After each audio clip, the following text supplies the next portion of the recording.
All right, well, welcome. This is Mike Lopez with On Point Preparedness, and today we have a very important topic to talk with you about. And on the surface, it's something that we're all pretty much aware about, and that is the chronic record cold temperatures that have been sweeping the nation over the past 2 years.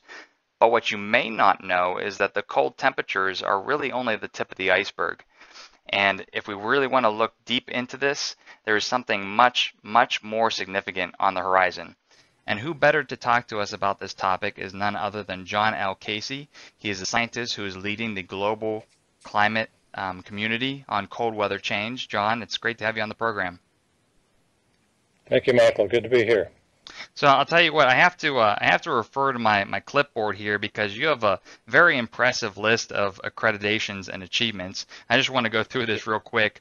You are the president of the Space and Science Research Corporation.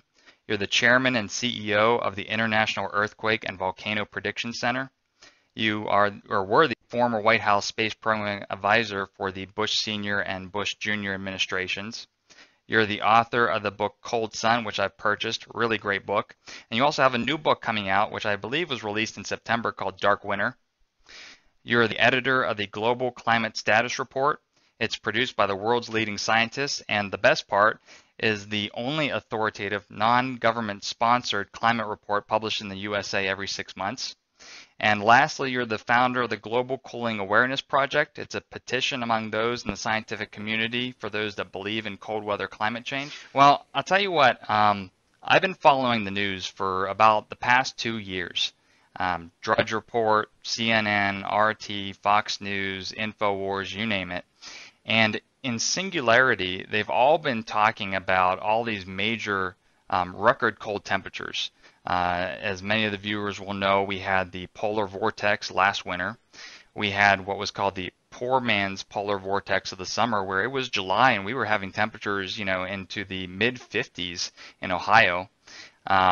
We've had some freak snows in September. I know some of the northern states got some September snow. We've had record cold temperatures, as I've just said previously, record snowfalls. But this really isn't just limited to the cold temperatures. What we're also seeing is some pretty significant earthquake and volcanic activity. And, just for starters, for earthquakes, we've had the Indonesian tsunami. There was the tsunami that caused the Fukushima incident. We had the earthquake that caused Haiti. And then most recently, a lot of viewers will know we had the earthquake in Napa, which was pretty unexpected. And then on the volcano side, there's been 2 pretty big volcanic eruptions, one in Iceland that was pretty massive, and then the second one was in Indonesia, and it was so massive that it actually grounded, several flights. And so, I've been following you for about, over a year now. I think it was summer of 2013. And the common theme that I'm reading along all these headlines is scientists puzzled, scientists bewildered. They can't put together the pieces of cold weather, earthquakes, and volcanic eruptions. And all the while, after reading your book and reading your research, I'm like, John knows the answer. So I really wanted to get you on to talk to my viewers. And for the people that really aren't aware of what's going on, I was hoping you could do, sort of like a 101 on your research with cold climate, what's causing it, and where we're headed. Thank you, Michael. I guess we have to step back a little and recognize that for the last 20-some years, we've been going down a path that says that mankind actually controls climate. And he does so by emitting CO2 gas as part of industrial greenhouse gas emissions.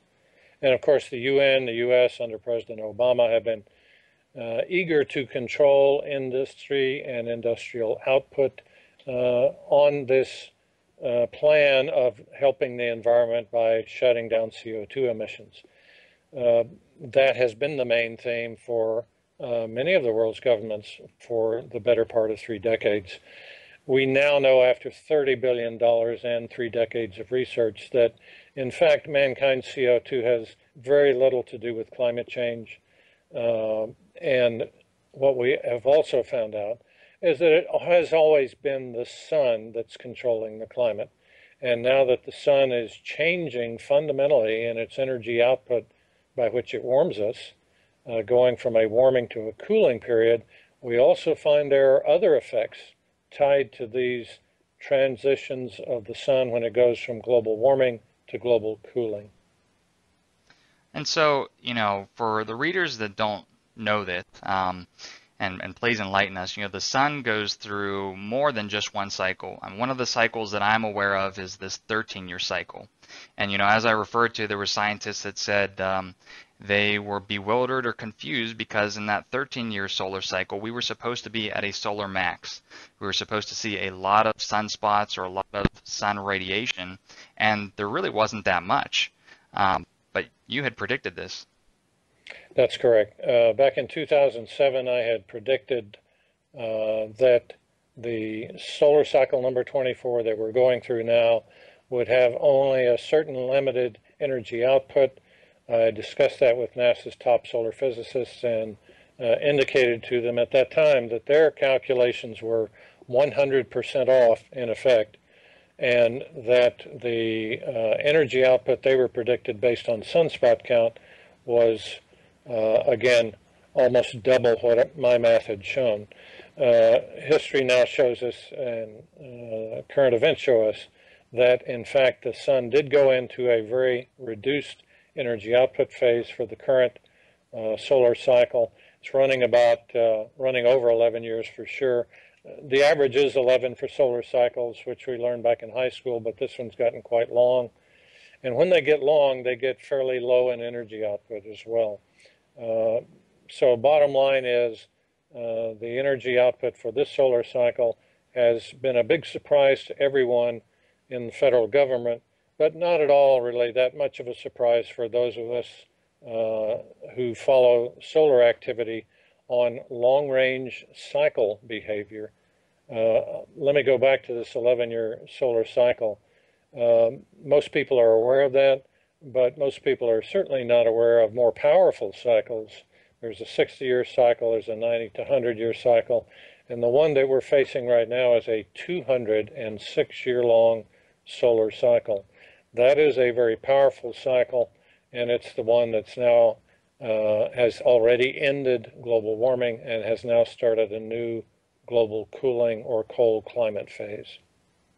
And that, that's what I pretty much alluded to in the intro is, something really significant is on the horizon. You're talking about this 200-some year solar cycle and the implications of that.